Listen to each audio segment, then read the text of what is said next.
আল্লাহর কাছে যা চেয়েছি আলহামদুলিল্লাহ আল্লাহ সবসময় সেই স্বপ্নটা পূরণ করেছে। হয়তো কয়েকদিন আগে, কয়েকদিন পরে। তো আজকে ছিল শুক্রবার, চলে যাচ্ছি আম্মুর বাসায়। কারণ নাবিল সপ্তাহে ১ দিন ছুটি পায় আর তার নানুর বাসায় যাওয়ার জন্য তারা অনেক বেশি ব্যস্ত থাকে।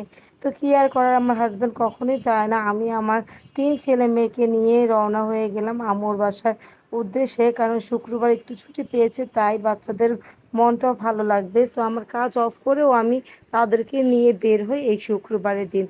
বাচ্চাদের খুশি মানে আমার খুশি। তো ফাইনালি চলে আসি আব্বুর বাসায়। আর এখানে তো সবাই আছে, অনেক বেশি ভালো লাগে। আমার ভাইয়ের বউরা আমার জন্য ফ্রুট কেটে দিয়েছে, কারণ আমি একটু টক খেতে ভালো লাগে, তো আমরা শসা কেটে দিয়েছে। তো আম্মু আবার ওইদিকে রান্না বসায় দিয়েছে। আর যখনই আমি যাই আমার ছেলেদের জন্য আম্মু পোলাও, মাংস এগুলো রান্না করে, কারণ মার হাতের বিরিয়ানি, কাচ্চি সব কিছুই কিন্তু অনেক বেশি ভালো লাগে এবং নাহিদও অনেক বেশি পছন্দ করে এবং সবসময় বলে যে নানু তুমি বিরিয়ানি রান্না বা কাচ্চি রান্না করবা, তোমার হাতের স্বাদ আর কোথাও আমরা পাই না খুঁজে। তো এইখানে আম্মু রান্না করতেছে আর উপরে আরেকটা চুলার মধ্যে আমার ভাইয়ের বউ মুরগি ফ্রাই করতেছে, কারণ অন্য জুম্মার নামাজ পড়তে আমার ভাইয়েরা চলে গেছে, এসে তো খাওয়া স্টার্ট করে দিবে। তো ২ চুলাই বসায় দিয়েছে যাতে তাড়াতাড়ি হয়ে যায়। সো আমি উপরে চলে আসলাম। আর এখানে দেখতেছি মুরগি অলমোস্ট আম্মু ম্যারিনেট করে রাখছে, খুবই সুন্দর। আর সবার জন্য মুরগির রানগুলো নিয়েছে, বাচ্চারা রান খেতে অনেক বেশি ভালোবাসে। তো যাই হোক, সবাই কিন্তু নামাজ পড়ে চলে আসছে এখানে, এখন খাওয়া দাওয়া স্টার্ট করে দিবে। সো আমার ভাইও ছিল এখানে, আব্বু ছিল, ছোট ভাইও ছিল, সবাই আমরা একসাথে বসে খাওয়া দাওয়া করে নিলাম।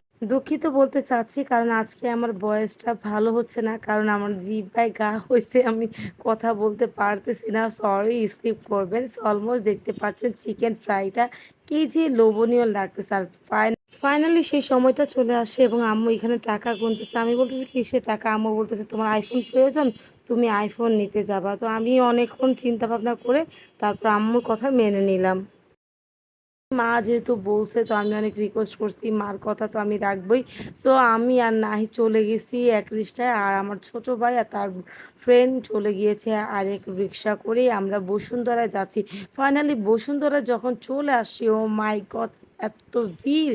এত ভিড় দেখে আমি টোটালি অবাক হয়ে গেছি। আমার ছেলেও বলতেছে আম্মু এত ভিড় হাঁটতে পারতেছে না। আর বেসিক্যালি যেহেতু iPhone 17 আসছে, তো ওইটার জন্য অনেক ভিড় ছিল। তো আর কি আর করে, এই ভিড়ের মধ্যে কিছুক্ষণ ঘোরাফেরা করে ফাইনালি বাসায় চলে আসলাম আমরা আইফোন কিনে নিয়ে। তো এখানে আমার আন্টির হাতে, তো আন্টি আমার ছোট্ট একটা ভিডিও করতেছে। তাছাড়া এখানে আম্মু, আন্টি সবাই ছিল, সবাই আমরা এনজয় করলাম, আনন্দ করলাম। দেন আইফোনটা নিয়ে বাসায়